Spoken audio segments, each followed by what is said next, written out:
ஒரு காட்டில் ஒரு முயல் இருந்துச்சு. அது காட்டில் கிடைச்ச புல்லெல்லாம் சாப்பிட்டுட்டு சந்தோஷமாக இருந்துச்சு. அதே காட்டில் ஒரு அழகான ஏரி இருந்துச்சு. அந்த ஏரியில் ஒரு ஆமை இருந்துச்சு. ஒரு நாள் முயல் அந்த ஏரியில் தண்ணி குடிக்க வந்துச்சு. அப்போ முயல் அந்த ஆமையை பார்த்து, உன்னால் தண்ணிலையும் இருக்க முடியும், தரையிலையும் இருக்க முடியும்னு சொல்கிறாங்களே, அப்படியான்னு கேட்டுச்சு.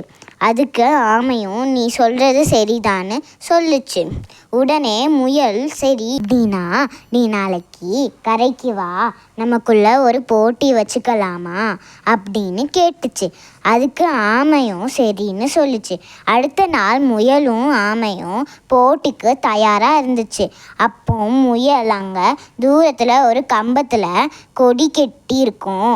யார் முதல்ல அங்கே போய் சேர்றாங்களோ அவங்க தான் போட்டியில் ஜெயிச்சதா அர்த்தம்னு சொல்லிச்சு. ஆமையும் சரின்னு சொல்லிச்சு. போட்டி ஆரம்பிச்சதும் முயலும் ஆமையும் ஓடிச்சுங்க.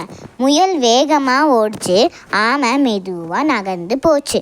முயல் சீக்கிரமாகவே பாதி தூரத்தை கடந்துருச்சு. திரும்பி பார்த்தா ஆமை வரவே இல்லை. உடனே முயல், இந்த ஆமை என்னைக்கு தான் இங்கே வருமோ, சரி எப்படியும் நாம தான் ஜெயிக்க போகிறோம், ஆமை இங்கே வரதுக்குள்ள குட்டி தூக்கம் போட்டுடலாம்னு நினச்சி அப்படியே தூங்கிட்டு கொஞ்ச நேரம் கழிச்சு ஆமை மெதுவாக அந்த இடத்துக்கு வந்துச்சு. அது முயல் தூங்கிட்டு இருந்ததை பார்த்துட்டு அப்படியே கடந்து போச்சு. ரொம்ப நேரம் கழிச்சு முயலுக்கும் முழிப்பு வந்துச்சு. உடனே முயல், ஒருவேளை ஆமை நம்மளை கடந்து போயிருக்குமோ அப்படின்னு நினச்சிது. சரி எப்படியோ ஆமை மெதுவாக தானே போகும், நாம் இப்போ ஓடுனா கூட ஜெயிச்சிடலாம்னு அப்படின்னு ஓட ஆரம்பிச்சுது. கொஞ்சம் தூரம் போனதுக்கப்புறம் முயல் ஆமையை பார்த்துச்சு. ஆமை எல்லைக்கோட்டு பக்கத்தில் போயிடுச்சு. முயல் ரொம்ப வேகமாக ஓடிச்சு. ஆனால் அதுக்குள்ள ஆமை எல்லைக்கோட்டை தொட்டுடுச்சு. ஆமை போட்டியில் ஜெயிச்சிடுச்சு. அதை பார்த்த முயல், ச்சே கடைசியில் இந்த ஆமை நம்மளை ஜெயிச்சிடுச்சேன்னு நினச்சிது.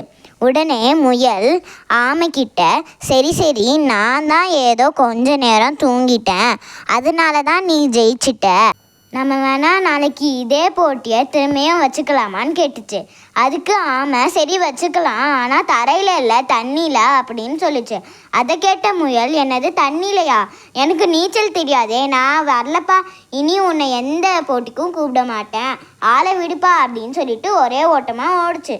முயல் ஓடுறத பார்த்த ஆமை விழுந்து விழுந்து சிரிச்சுது.